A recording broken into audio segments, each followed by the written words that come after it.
वहां सब विस्मृत हो जाता है, अपने अपने कर्मों का भोग भोग रहे हैं। अब इसी पृथ्वी लोक में कहीं ना कहीं तो हम पीछे थे, अब कुछ पता नहीं कि हमारा कौन सा परिवार, कौन सा, कुछ पता नहीं, यही नया जन्म नया। तो ऐसे ही जहां छूटता है तो वहां यातना दे या देव दे, और भोग करके पुनः मनुष्य देह में या फिर पशु पक्षी जिस देह में आए, वो ये स्मृति नहीं रहती, ऐसी स्मृति नहीं रहती कि हमारा कौन है, हमारा कौन है। जैसे महाराज जी अगर सपने में कोई दर्शन देते हैं, जा चुके हैं जो, और वो कुछ करने को कहते हैं, तो उसको ये हमारी सब कल्पना होती है। सपने में मन के सिवा कोई नहीं होता, ये मन ही भगवान है, मन ही देवता है, मन ही सब कुछ बन जाता है। एक स्वप्न में मन के सिवा कुछ नहीं होता, हमारी बात सत्य मानना। सारा खेल मन का होता है, वही देवता बन जाता है, वही गुरु बन जाता है, वही संत बन जाता है, वही भगवान बन जाता है, कुछ नहीं। जैसे एक सृष्टि में वासुदेव के सिवा कुछ नहीं है। अब तुम्हें ज्ञान नहीं है इसलिए तुम्हें लगेगा कि कैसे कुछ नहीं है, पापी है, पुण्यात्मा है, स्त्री है, पुरुष है, जड़ है, चैतन्य। ऐसे स्वप्न में एक मन के सिवा कुछ नहीं होता।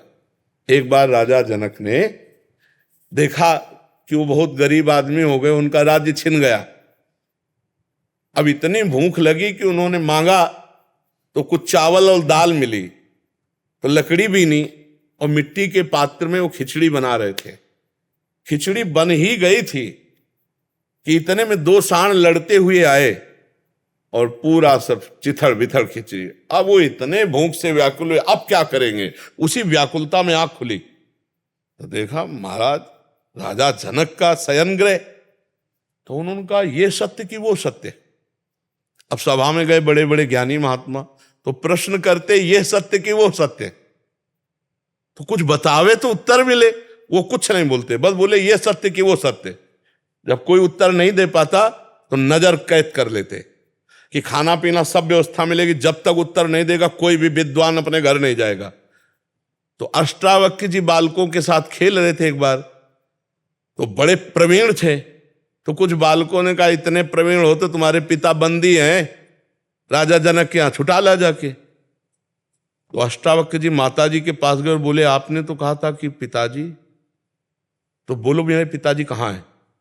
तो उनका बेटा मैंने इसलिए छुपाया कि अगर तुम्हें बता देंगी तो तुम भी नजर कैद हो जाओगे, तो पति से विमुख हुई, पुत्र से भी। उन्होंने कहा कहाँ हैं। तो उनका राजा जनक के यहाँ वो ऐसा कोई प्रश्न करते हैं कि विद्वान दे नहीं पाते।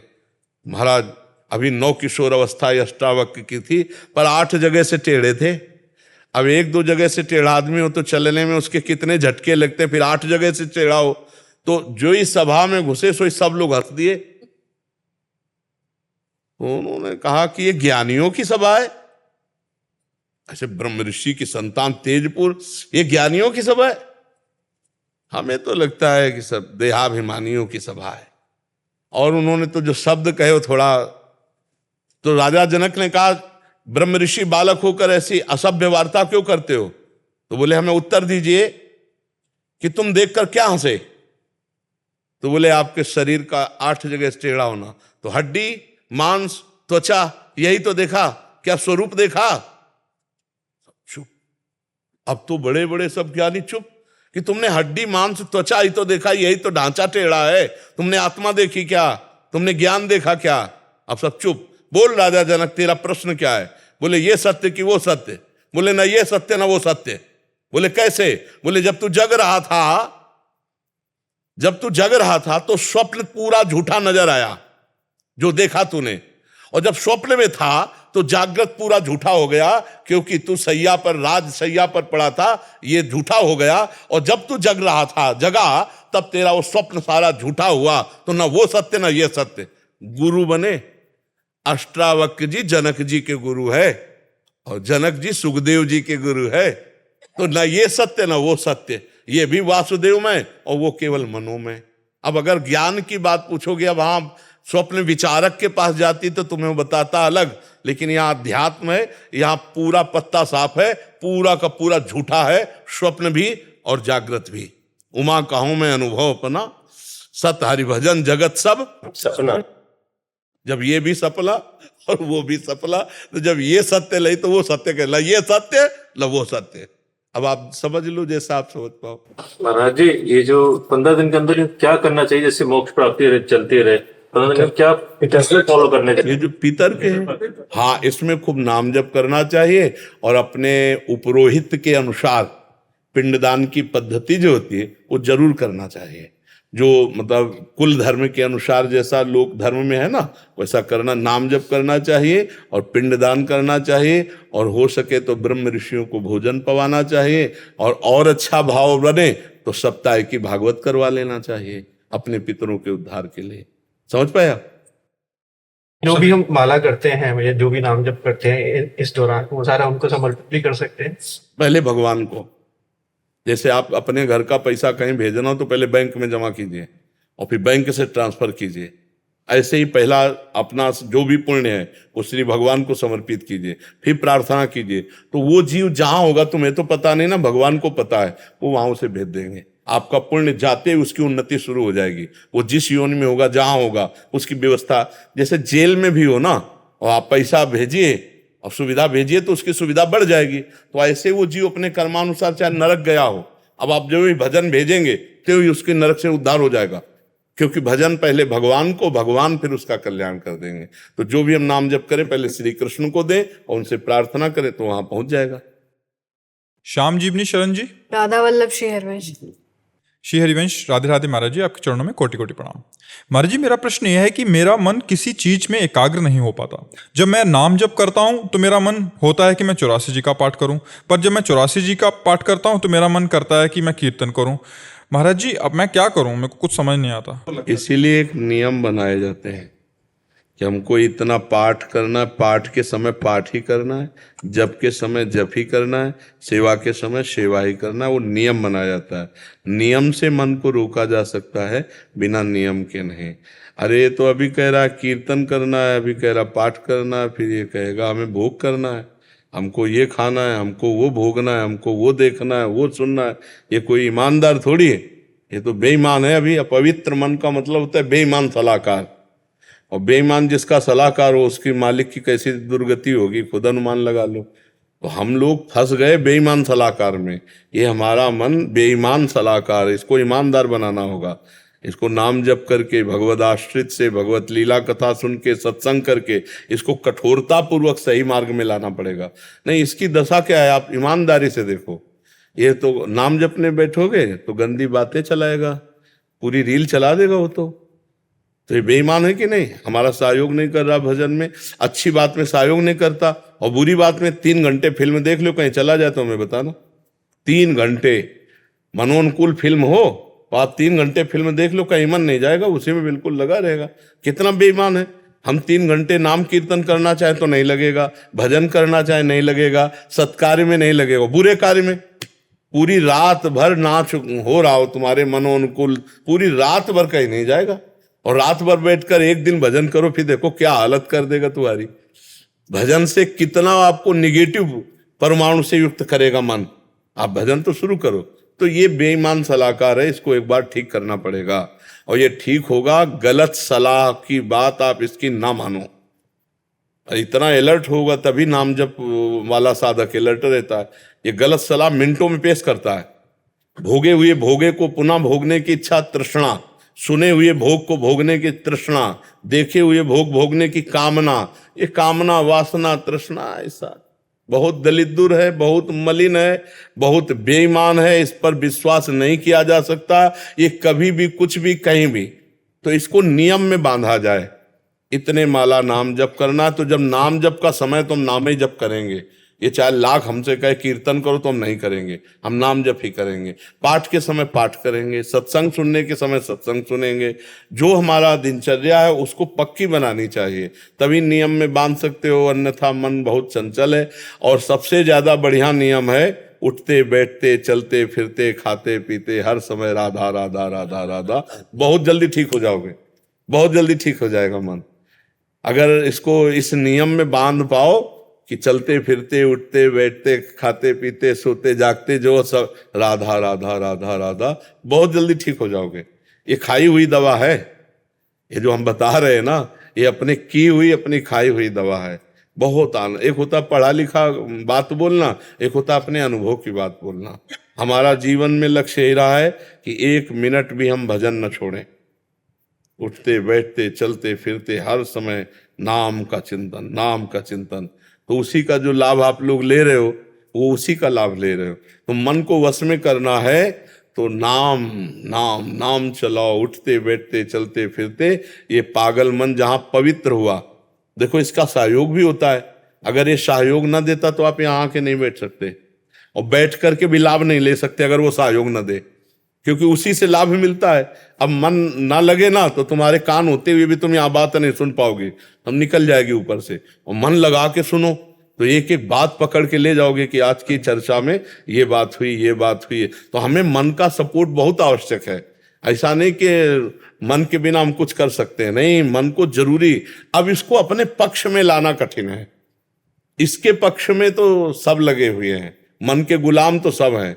मन को अपना गुलाम बना ले वही महात्मा है, चाहे पैंट शर्ट में हो, चाहे धोती कुर्ता में हो, और चाहे लाल पीले में हो। मन को चेला बना ले वही सच्चा गुरु, मन को जो गुलाम बना ले वही बादशाह। और मन का जो गुलाम है वो उसको घटिया आदमी, कुछ भी करवा सकता है, मन कुछ भी करवा सकता है। बहुत गंदा, बहुत गंदा। जहां सोच भी नहीं जानी चाहिए वहां क्रिया करवा रहा है। ऐसे मन को फिर नरक भोगना पड़ता है। तब फितरा इमाम बोलता है मन की सलाह को आप पहले जांचिए, जो सलाह ठीक है उसमें दस्तखत कर दीजिए, जो गलत है उसको लाख प्रकार से धिक्कारिए। ऐसा नहीं हो सकता। और नाम जप कीजिए, अभी मन आ जाएगा धीरे धीरे आपके कब्जे में। हम लोगों को जन्म जन्म से मन ने अपने गुलामी में रखा है, जो चाहा है वो करवा लिया है। अब आज हम थोड़ा सत्संग में सावधान हो रहे हैं तो अब वो हमको, जैसे नहीं दुश्मन के अधीन रहे हो, फिर दुश्मन को पता चले कि हमको अधीन करना चाहता तो पूरी ताकत लगा देगा। तो जो ही भजन में बैठो सो गंदी बात ये वो सब फेंकेगा, दुनिया की बातें उसी समय फेंकेगा। तो उस बेईमान की बात को जांच करो, जो सही हो तो टिक लगा दो, हाँ मान गए, गलत है नहीं, बिल्कुल नहीं मानेंगे। राधा राधा राधा राधा वो फिर पेश करेगा, नहीं मानेंगे, 1000 बार पेश करे, नहीं मानना, जीत जाओगे आप। और वो जलाएगा, और उस जलन को सह गए तो आप महान हो जाओगे। यम ही न व्यथ्यन्ते पुरुषम पुरुषर्षव सम दुखा सुखाधीरम स्वमृतत्वाय कल्पते। जो मन के द्वारा दी हुई व्यथा को, जलन को सह जाता है, हारता नहीं, वो अमृत पद का अधिकारी होता है। वैसे ही इतना बलवान है कि ऐसा मत देता है कि पागल बना के करवा ही लेता है जो चाहता है। पर जो नाम जापक है वही बच सकता है, दूसरा नहीं। जो भजन करने वाला है वो इस व्यथा को सह जाता है और मन की गंदी आज्ञा पर वो ना लगा देता है, नहीं, स्वीकृति नहीं देता है। तो आप मन को थोड़ा सा शासन में लीजिए, और वो जो तरंगायमान हो रहा है उसको थोड़ा सा दबाना पड़ेगा। मन की तरंग मार ले, बस हो गया भजन। ये जो तरंगे फेंक रहा है ना, इसे शांत करना ही भजन है। अब हम नाम जप में लगे, अगर वो कह रहा पाठ करना, नहीं, 11 माला गुरु मंत्र के जपने के बाद अब हम पाठ कर रहे हो, कह रहा नाम कीर्तन का, नहीं, 12 पद चतुरासी जी के पढ़ने के बाद एक नियम बना लो तो उसको धीरे धीरे बस में कर सकते हैं। मैं वाराणसी से आया हूँ महाराज जी, वाराणसी से आया हूँ। ललिता घाट पर रहता हूँ महाराज। महाराज जी थे हमारे, भारती जी महाराज जी, गुरु महाराज जी थे। 109 वर्ष में शरीर शांत हुआ अभी 4 महीना पहले। महाराज जी उनका सेवा करता था। अहो भाग्य, जो संत गुरुजनों की सेवा का सौभाग्य, अहो भाग्य। उसी से देहाभिमान नष्ट होता है। बड़े बड़े साधन पद्धति करने पर भी देहाभिमान गलित नहीं होता, पर गुरुजनों की सेवा से देहाभिमान गलित हो जाता है। इसीलिए उपनिषद तत्व का दर्शन करने के लिए गुरुजनों की सेवा अनिवार्य है। ये न तो प्रवचन से प्राप्त होता है, न प्रवचन सुनने से प्राप्त होता है, न बहुत बुद्धिमान को प्राप्त होता है। आत्मस्वरूप गुरुदेव जिस पर कृपा कर दे, मोक्ष मूलम गुरु कृपा, उसी को प्राप्त होता है। बड़े भाग्यशाली हैं जिनको गुरुजनों की सेवा में अनुराग है। करना पड़ता है, एक होता है ऐसा, और एक होता है कि हमारा जीवन है, गुरुजनों की सेवा ही हमारा जीवन है। तो एक बार आद्य गुरु भगवान शंकराचार्य जी की श्रीअंग सेवा में, क्या त्रोटकाचार्य जी सेवा में रहते थे। तो एक दिन किसी श्लोक की व्याख्या करने के लिए प्रार्थना की आद्य गुरु शंकराचार्य जी से। तो उन्होंने कहा कि त्रोटका जी को आ जाने, तो कहा उनके सामने क्या सुनाना, क्योंकि वो हर समय देश सेवा में रहते थे आद्य गुरु के। तो उन्होंने कहा कि वो तो कभी स्वाध्याय नहीं करते, कभी कोई श्लोक का अर्थ बैठ के नहीं सुनते, और शरीर सेवा में ही। तो उनका गुरु सेवा को तुम लघु समझते हो? आए तो उन्हीं से कह दिया व्याख्या करो। तो जो मूकम करोति वाचालम पंगुम लंघयते गिरिम, उसी श्लोक की व्याख्या वो ऐसे सबको आश्चर्यचकित हो। जो गुरु की लंगोटी धोता है, जो गुरु की चरण सेवा में रहता है, वो उसके लिए कुछ दुर्लभ नहीं। पर ये बहुत सौभाग्यशाली जन होते हैं जो दैन्य भाव से गुरु सेवा में अपने आप को समर्पित कर दे, तो बोध भी हो जाएगा और भगवत प्रेम भी हो जाएगा। गुरु साक्षात परब्रह्म है, बस परब्रह्म भावना से उनकी सेवा बन जाए, तो सेवा से ही बड़ा दुर्लभ ज्ञान प्राप्त होता है। जो काम क्रोध पर विजय प्राप्त करना है बहुत कठिन है, नहीं, देह भाव को छोड़ पाना बहुत कठिन है, पर गुरु कृपा से सब सहज सरल हो जाता है। पूज्यपाद उड़िया बाबा जी महाराज बड़े महापुरुष हुए, उनका बहुत प्रयास करने पर भी जब विकारों पर विजय प्राप्त नहीं हुई, तब गुरु कृपा ही एक आश्रय मिला जिससे निर्विकार स्थिति जागृत हो गई। जो गुरु सेवक है वो निर्विकार हो जाए, यदि वो सुसुख वांछा का त्याग कर सके। गुरुपद पंकज सेवा तीसरी भक्ति अमान्य, तो बहुत सुंदर है, गुरु सेवा ही सब कुछ है। अभिनव निगम जी। जय जय श्री राधे। राधे राधे महाराज जी, आपके चरणों में कोटि कोटि प्रणाम। गुरुदेव भगवान के अत्यंत प्रिय भक्तों के क्या लक्षण होते हैं? कोई भगवान का अत्यंत प्रिय भक्त कैसे बन सकता है? सबसे पहला लक्षण भक्त का है भगवान का निरंतर चिंतन। देवर्षि नारद जी कहते हैं तदर्पिता अखिलाचारिता तद्विस्मरणेन परम व्याकुलते। सबसे पहला लक्षण, जितने भी आचरण हों वो भगवान के लिए हों और भगवान को समर्पित किए जाएं, और भगवान का निरंतर इतना स्मरण प्रिय हो जाए कि जैसे मछली को पानी प्राण प्रिय है, अगर उसको अलग कर दे तो छटपटाने लगेगी, वो प्राण त्याग देगी।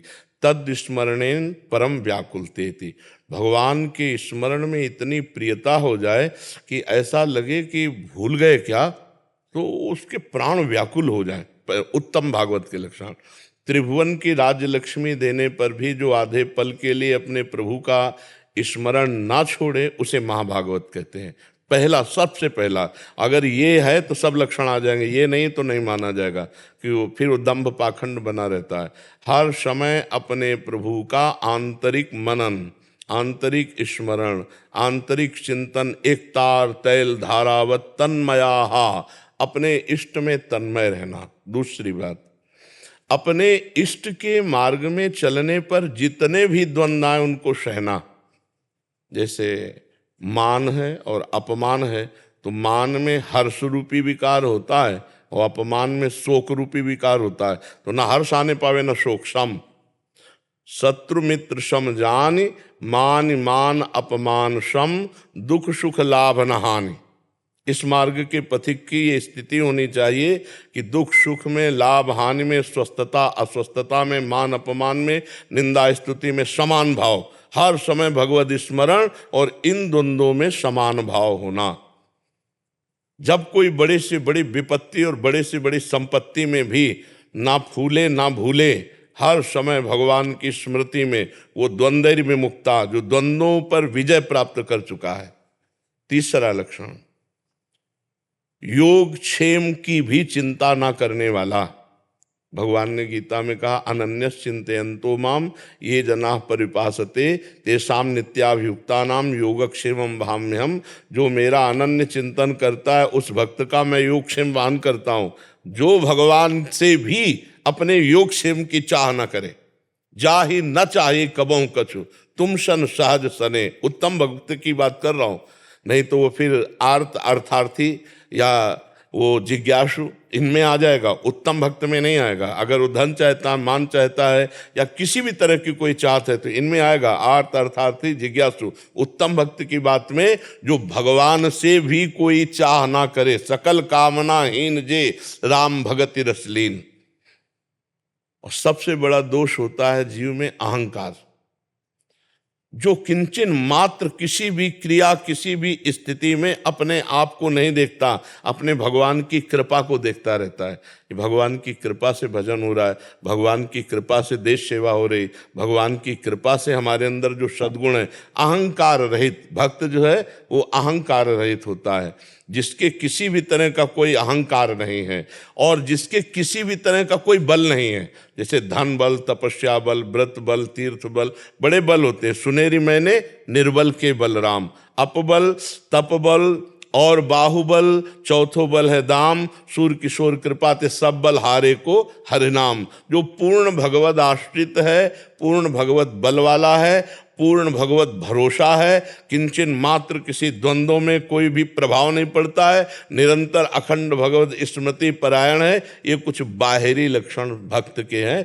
भक्त और भगवान की महिमा को वेद और सरस्वती जी भी गाते रहे तो पार नहीं पाएंगे, क्योंकि भक्त भगवत चिंतन के प्रभाव से भगवान के अगाध सद्गुण संपन्न वैभव को प्राप्त हो जाता है। तो उसकी जैसे भगवान की महिमा कहना अनिर्वचनीय, ऐसे भक्त की भी महिमा कहना अनिर्वचनीय।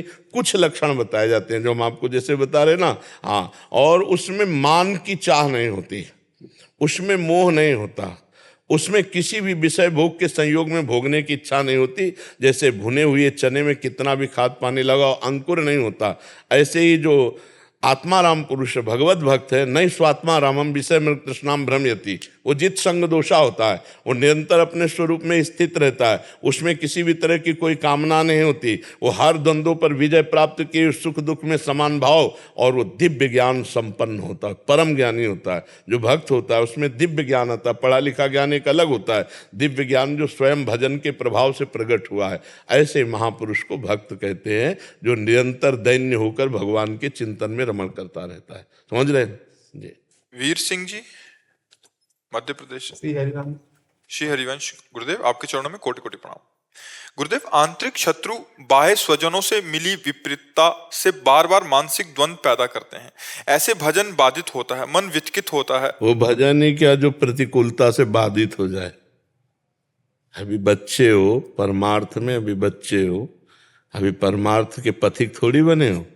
प्रतिकूलता प्राप्त होने, जैसे घाव प्राप्त होने पर सूरवीर योद्धा को जोश आता है और शत्रु को पछाड़ता है, ऐसे ही जब प्रतिकूलता आती बाहरी या भीतरी, जो भक्त है वो सुदृढ़ होकर भगवान की स्मृति में तन्मय होकर हंसते हुए उस प्रतिकूलता को पछाड़ता है।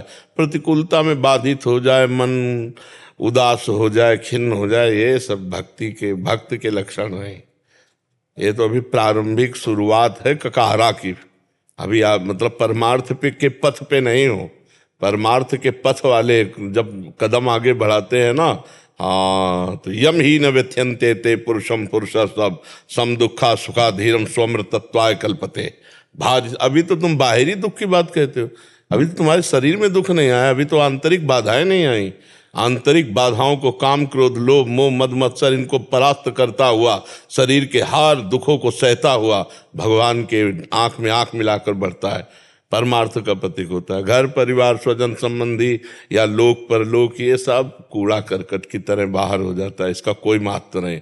पागल आदमी गाली दे या वंदना करे, उसका कोई महत्व होता है क्या? ये सब बातुल भूत विवश मतवारे, ते नहीं बोले ही वचन विचारे, तिनकर कहा सुनी नहीं काना। परमार्थ का पथी की बातें सुनता है क्या? है मुस्कुरा दिया, हट दिया, चल रहे। ये सब प्रपंची लोगों की प्रपंच बातें भक्त थोड़ी सुनते हैं। भक्त के कान होते हुए भी वो बहरा होता है, उसको सिर्फ भगवान की चर्चा, भगवत मार्ग की बातें, नाम सुनाई देता है, इसके अलावा वो शांत रहता है। सब कौन सी बाधा ऐसी है जो हमारे चित्त को क्षोभ पहुंचा सके? चित्तचोर में हमारा लगा हुआ है और वो आनंद समुद्र है, तो कौन सी बाधा पहुंचाएगी? शरीर को हमने पहले ही त्याग दिया मृत मान करके, इसको अपना थोड़ी माना। तो शरीर की बाधाएं ही होती हैं, आत्मा में कोई बाधा पैदा नहीं कर सकता। समझ पा रहे हो आप? शरीर में ही हो इसलिए तुमको सब बाधाएं लग रही, और शरीर बाधाओं का घर है, इसलिए हमने पहले उसे त्याग दिया। ये शरीर केवल भगवत प्राप्ति के लिए ही है, बस इतना मानकर इससे अपनापन किया तो कोई परेशानी नहीं। अपमान हो रहा है तो इसका प्रारब्ध है, हम तो दृष्टा मात्र देख रहे हैं कि क्या हो रहा है। सम्मान हो रहा है, इसका प्रारब्ध है। रोग बढ़ रहा है, इसका प्रारब्ध है।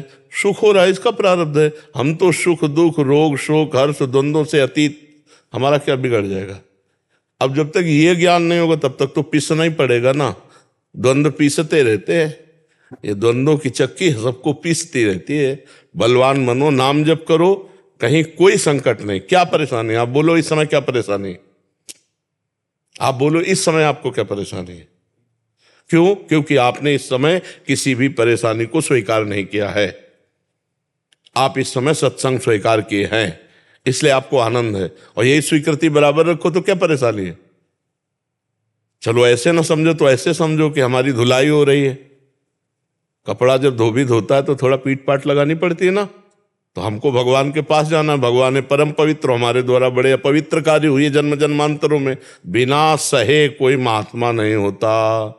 महात्मा का पहला लक्षण है तितिक्षवः, सहनशील। मात्रा स्पर्शास्तु कौन्तेय शीतोष्ण सुख दुखदा आगमा पैनो अनित्यास्तास्तितिक्षस्व भारत। इनको सहना है।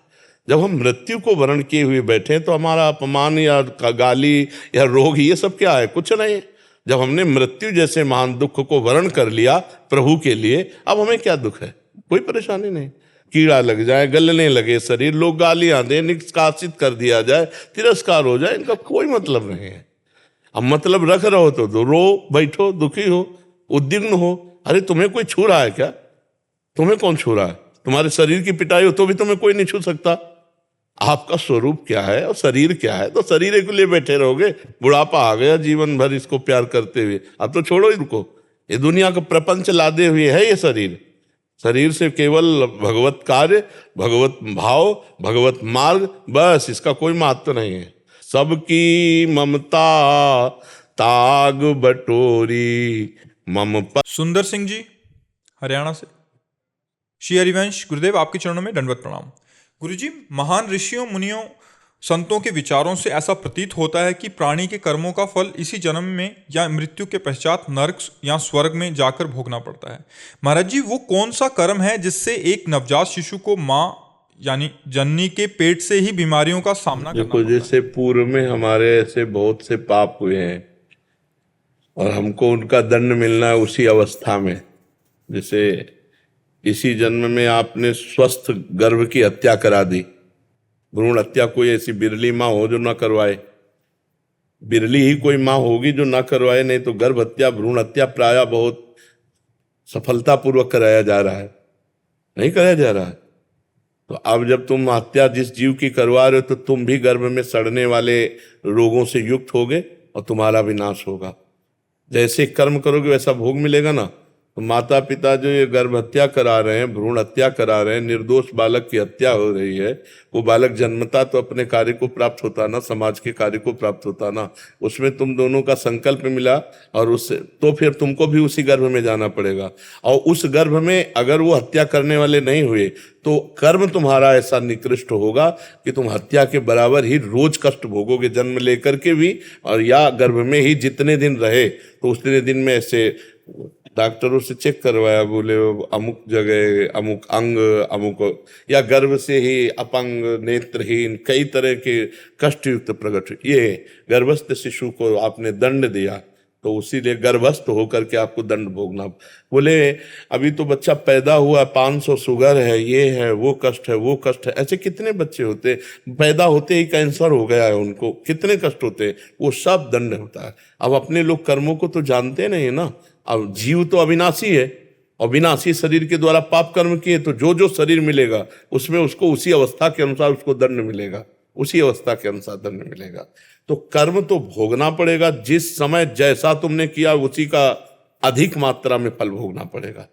अब जैसे मांडव्य ऋषि का आता है, आपने सुना होगा चरित्र। मांडव्य ऋषि एक हुए, तो बचपन में एक तितली होती ना, उसकी गुदा में बम्बूल का कांटा डाल के खेल खेल में छोड़ दिया, ऐसे वो तड़प कर मरी थी। तो एक दिन ये खड़े थे अपने आश्रम में और हाथ उठाकर तपस्या कर रहे थे मांडव्य ऋषि।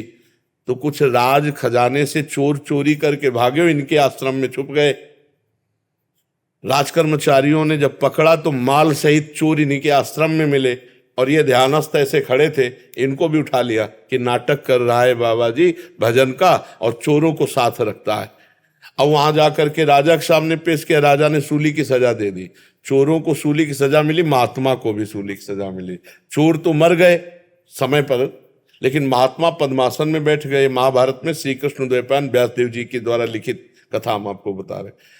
तो जब दूसरे अपराधियों को सूली की सजा देने के लिए ले गए तो वहां देखा कि वो महात्मा पद्मासन में। तो राजा से प्रार्थना की कि कोई महात्मा आ गया, तो गौ ब्राह्मण आदि को आगे करके गए, विनय किया। तो मांडव्य जी ने कहा मुझे आपसे कोई मतलब नहीं, मुझे केवल सूली से निकालो, मैं सीधे धर्मराज से बात करता हूं। तो सूली निकली नहीं, लाख प्रयास किया गया, सूली काट दी गई। अणि मांडव्य ऋषि, इसीलिए उनका नाम हुआ। तो सूली क्यों नहीं निकली? क्योंकि बंबूल का कांटा निकाला नहीं था, वैसे छोड़ दिया था। अब ये सीधे धर्मराज जी के पास गए, अंतर ध्यान होकर धर्मराज जी से कहा कि मैंने जीवन में कोई पाप नहीं किया, मैं तपस्वी हूं, मेरे को ऐसा दंड क्यों मिला? तो उनका महाराज आप नाराज मत हुए, 8 वर्ष की, इसी जन्म का ये अपराध देखिए, 8 वर्ष की अवस्था में आपने तितली की गुदा में बंबूल का कांटा डाल के छोड़ दिया था। धर्मराज जी ने उनको, तो उनका पहली बात तो 8 वर्ष के बालक को बोध नहीं होता। मैं आज से नियम स्थापित करता हूं कि 14 वर्ष की अवस्था तक के बालक का कोई भी भागवतिक अपराध नहीं माना जाएगा।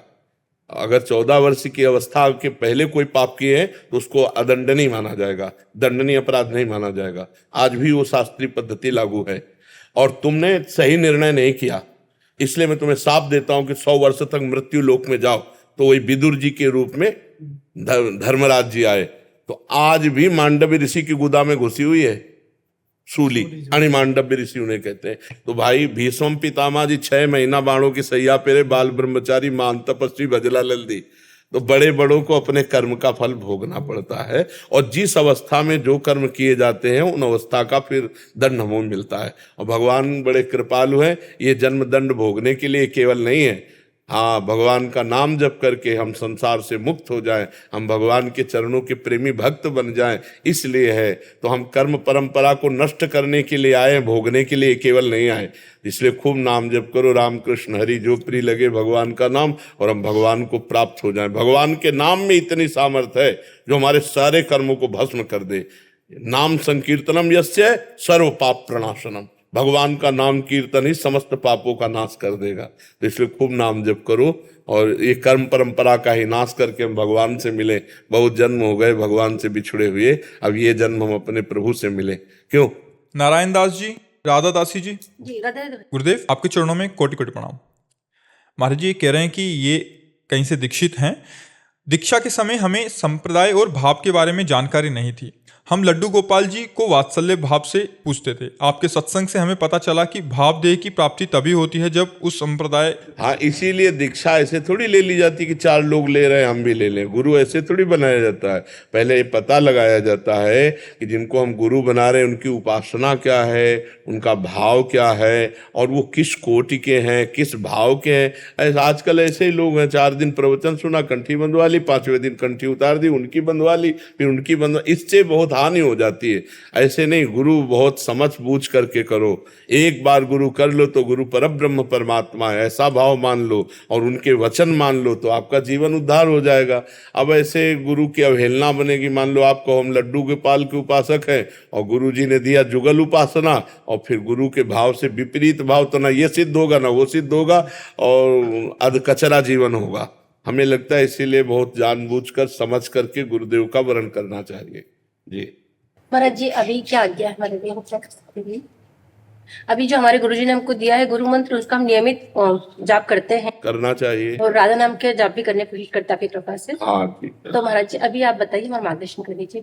नहीं, हम ये कहते हैं कि जो गुरुदेव भगवान ने उपासना दी है उसी के अनुसार चलना चाहिए। सिद्धि जो है, परिपक्व अवस्था, देखो गुरुदेव में ऐसी निष्ठा होनी चाहिए कि जब सप्त ऋषियों ने आकर के कहा पार्वती जी से, नारद जी के उपदेश से भगवान शिव को पति बनाना चाहती हो, आप सुनो हम बढ़िया दूल्हा आपको दिलाएंगे, भगवान वैकुंठनाथ भगवान में। तो पार्वती जी ने कहा, तजऊ न नारद कर उपदेशु, आप कहें 7 बार महेशु। मैं अपने गुरुदेव नारद जी के वचनों का त्याग नहीं कर सकती, चाहे स्वयं इष्ट भगवान महादेव जी आकर 100 बार मुझसे कहें।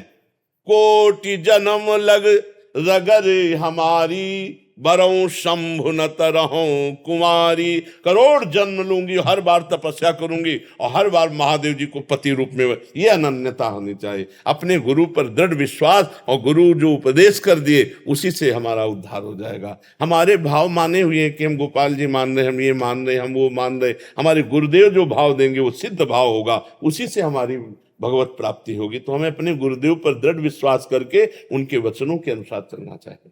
चंद्रशेखर जी सुंदरक वृंदावन से। राधे राधे। गुरुदेव भगवान, आपके चरणों में दंडवत प्रणाम। गुरुदेव, राधा रानी एवं आपकी कृपा से धामवास हो रहा है। आज के युग में भी भगवत प्राप्ति हो सकती है, इसकी प्रेरणा एवं विश्वास मुझे आपकी वाणी से हो गया है। महाराज जी, मेरा एक प्रश्न है। 5 देश स्थूल, सूक्ष्म कारण, महाकारण और अति कारण, और उनकी अवस्थाएं जागृति, स्वप्न, सुषुप्ति, तुर्य, कैवल्य, ये मन की होती हैं या आत्मा की? प्रवचन करता बनना है या भगवत प्राप्ति करनी? प्राप्ति के लिए शरीर से कोई भी पाप क्रिया मत करो, मन से कोई पाप संकल्प मत करो, वाणी से किसी की निंदा मत करो, स्वभाव में सरलता ले आओ, तीनों शरीर पवित्र हो जाएंगे। और जैसे शांत जल और चंचलता रहित निर्मल जल में नीचे तह में क्या दिखाई देता है, ऐसे ही भजनानंदी महात्मा को जिसका हृदय पवित्र है, शरीर पवित्र है, वाणी पवित्र है, उसे भगवान की कृपा से भगवान के तत्व का ज्ञान हो जाता है। सब कारणों का परम कारण परमात्मा ही है, परमात्मा के सिवा दूसरा कोई नहीं है। वही मूल प्रकृति बनता है, वही त्रिगुणात्मिका प्रकृति बनता है, वही महत्तत्व बनता है, वही त्रिगुण अहंकार बनता है, वही पूरी पंचभूतों से बनी हुई सृष्टि बन जाता है। पर यही तत्व ज्ञान को जो हमें प्राप्त हो जाएगा ना, तो सब माया प्रपंच मल हट जाएगा। तो इसलिए नाम जप करो, पवित्र आचरण करो। ज्यादा ज्ञान प्राप्ति की चेष्टा करने वाला भ्रमित हो जाता है, और जो ज्ञान के मार्ग में चल पड़ता है वो सच्चा ज्ञानी हो जाता है। ज्ञान का मतलब क्या है? अपनी इंद्रियों का संयम में करना। श्रद्धावान लभते ज्ञानम तत्परा संयतेन्द्रिया, ज्ञानम लब्ध्वा परम शांति मच्रेणाधिगच्छति। अब लगो, जान लिया ना असत संसार है, उसके भोग से अपने को बचाओ। वीर हो तो काम विजयी बनो, क्रोध विजयी बनो, लोभ विजयी बनो, मद विजयी बनो, मोह विजयी बनो, मत्सर विजयी बनो। अभी भगवत साक्षात्कार हो जाएगा। समझ रहे हो? सब कारणों का कारण परमात्मा है, और उसमें चाहे जितने कारण जोड़ लो, सब कारणों का परम कारण परमात्मा है, और उसकी प्राप्ति होना ही सर्वसिद्धि है। और उसकी प्राप्ति होती है तन पवित्र, मन पवित्र, वचन पवित्र, स्वभाव पवित्र। अब उसके लिए नाम जप करो और अपनी इंद्रियों को जितेंद्री, मनोनिग्रही, अभी सब काम बन जाए। प्रवचन करता बनना हो तो एक वो अलग बात है कि सुन के दूसरे को सुना के छाप मार दो कि आप ज्ञानी हो, लेकिन अगर तत्व प्राप्त करना है तो भजन करो, गंदे आचरणों का त्याग करो, दैन्य बन के रहो। जैसे रुपया लेकर के चलो, दिखा दो तो कितने ठग लग जाएंगे पीछे, नहीं लग जाएंगे? अगर फटे झोला में रुपया डाल लो, फटा बोरा में, और निकल जाओ, कोई तुमसे पूछने वाला नहीं। तो इस संसार में यदि अपने को तुम कुछ ज्ञानी महात्मा या विद्वान या भगत जनाना चाहोगे, लुट जाओगे।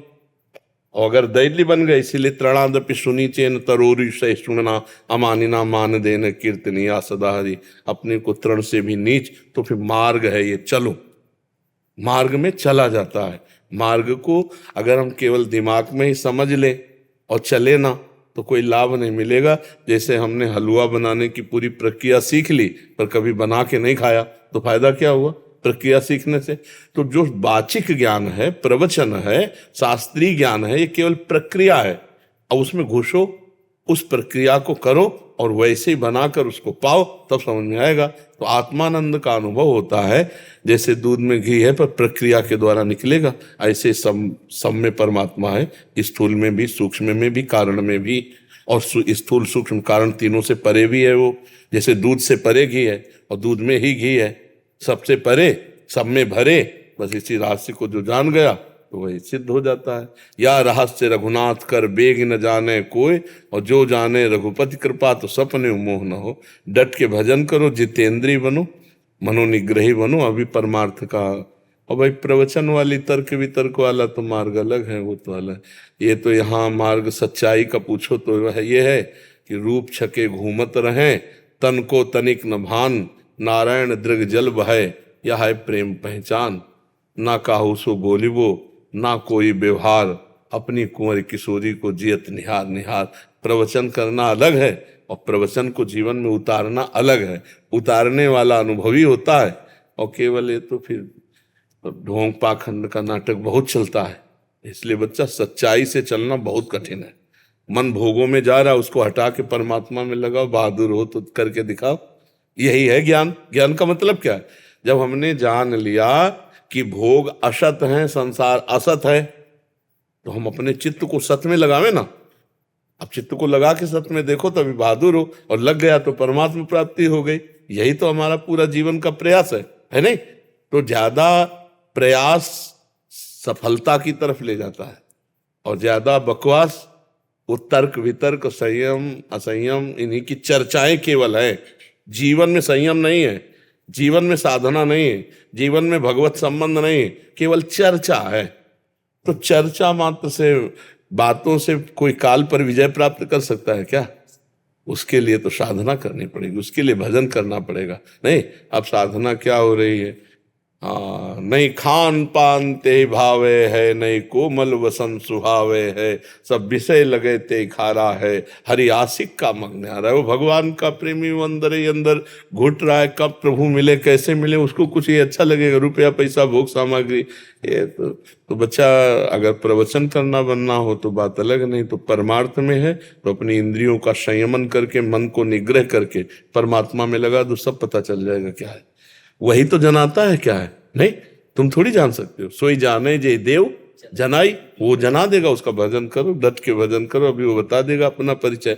और जानत तुम्हें हो जाए। जब जान गए तो तुम भी भगवत स्वरूप हो जाओगे।